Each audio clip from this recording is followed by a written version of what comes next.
రేవంత్ పై మాజీ మంత్రి హరీష్ విమర్శల దాడి చేశారు. సిట్లు తిట్లు ప్రజల కడుపు నింపవన్నారు హరీష్ రావు. జాబ్ క్యాలెండర్ లేదు కానీ నెలకో స్కామ్ క్యాలెండర్ మాత్రం వస్తోందన్నారు. రేవంత్ పాలనలో స్కీమ్లు నిల్, స్కామ్లు ఫుల్ అన్నారు ఆయన.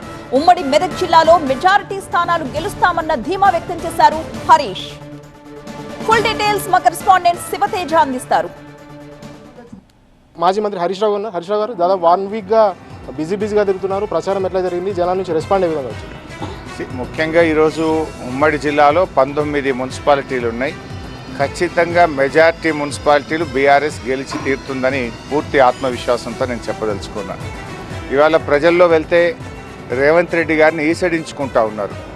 ఇక పొద్దున్న లేస్తే ఒక ముఖ్యమంత్రి ఎన్నికల ప్రచారంలో పాల్గొంటే ప్రజలకు చేసిన మంచి పని గురించి చెప్పాలి, నేను చేయబోతున్న పని గురించి చెప్పాలి. కానీ పొద్దున్న లేస్తే కేసీఆర్ మీద బూతులు మాట్లాడు, కేసీఆర్ని అరెస్ట్ చేస్తా అంటే కేసీఆర్ను తిడితేనో కేసీఆర్కు మీద కేసులు పెడితే పేదల కడుపు నిండదు కదా. నువ్వు మహాలక్ష్మి ఇచ్చినవా లేదా, అవ్వాతాతలకు 4000 ఇచ్చినవా లేదా, ఎందుకు 2 కిస్తీల రైతు బంధు ఎగ్గొట్టినావు, ఇప్పుడు యాసంగి రైతు బంధు ఎప్పుడు ఇస్తావు, ఎందుకు ఇయ్యలేదో చెప్పు. నువ్వు ఈ సిట్లు తిట్లు ప్రజల కడుపు నింపవు.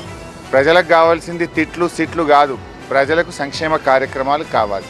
ఇవాళ ఎక్కడ చూసినా స్కామ్లే కనబడతా ఉన్నాయి. నెలకొక జాబ్ క్యాలెండర్ ఇవ్వలేదు కానీ నెలకొక స్కామ్ క్యాలెండర్ మాత్రం వచ్చేసింది రాష్ట్రంలో.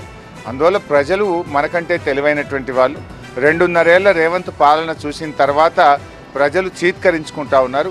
నాకు సంపూర్ణమైన విశ్వాసం ఉంది, ఒక నిశ్శబ్ద విప్లవం ఈ మున్సిపల్ ఎన్నికల్లో రాబోతా ఉంది.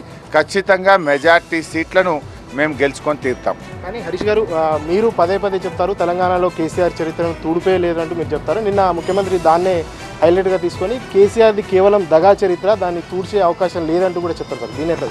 రేవంత్ రెడ్డిది దగా. అసలు నువ్వు కదా తెలంగాణ ఉద్యమంలో ఏ ఒక్కనాడు జై తెలంగాణ అనోనివి నువ్వు, ఒక్కనాడు రాజీనామా చేయనోడివి నువ్వు. సోనియా గాంధీ బలిదేవత, తెలంగాణ ఇవ్వకుండా ఇన్ని ప్రాణాలు బలిగొన్న బలిదేవత అన్నది నువ్వే, ఇవాళ దేవత అన్నది నువ్వే. పూటకో మాట మాట్లాడతావు.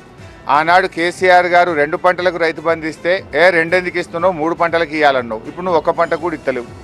ఆనాడు కౌలు రైతులకు ఇవ్వకపోతే లేలే మేము రైతుకి ఇస్తా కౌలు రైతుకి ఇస్తాను, నువ్వు వచ్చిన తర్వాత ఇవాళ కౌలు రైతులకు ఎగబెట్టినావు.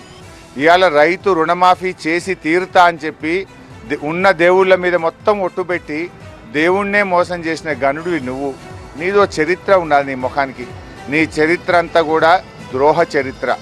నువ్వు పెయింటర్ టు పొలిటీషియన్. నువ్వు నీ జీవితం పెయింటర్ ఫస్ట్ స్టార్ట్ అయింది, ఇలా పొలిటీషియను.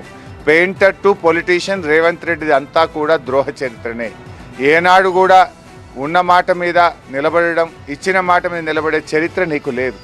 ఇక తెలంగాణ ద్రోహి కేసీఆర్ కాదు, దగా ఉన్నటువంటి చరిత్ర రేవంత్ రెడ్డికే ఉందంటూ కూడా చెప్తున్నారు. మరోవైపు ఉమ్మడి మెదక్ జిల్లాలో ఉన్నటువంటి 19 మున్సిపాలిటీల్లో మెజార్టీ స్థాయిలో ఖచ్చితంగా గెలుపొందామంటూ కూడా హరీష్ ధీమా వ్యక్తం చేస్తున్నారు. కెమెరా పర్సన్ మురార్తో శివతేజ, TV9 సంగారెడ్డి.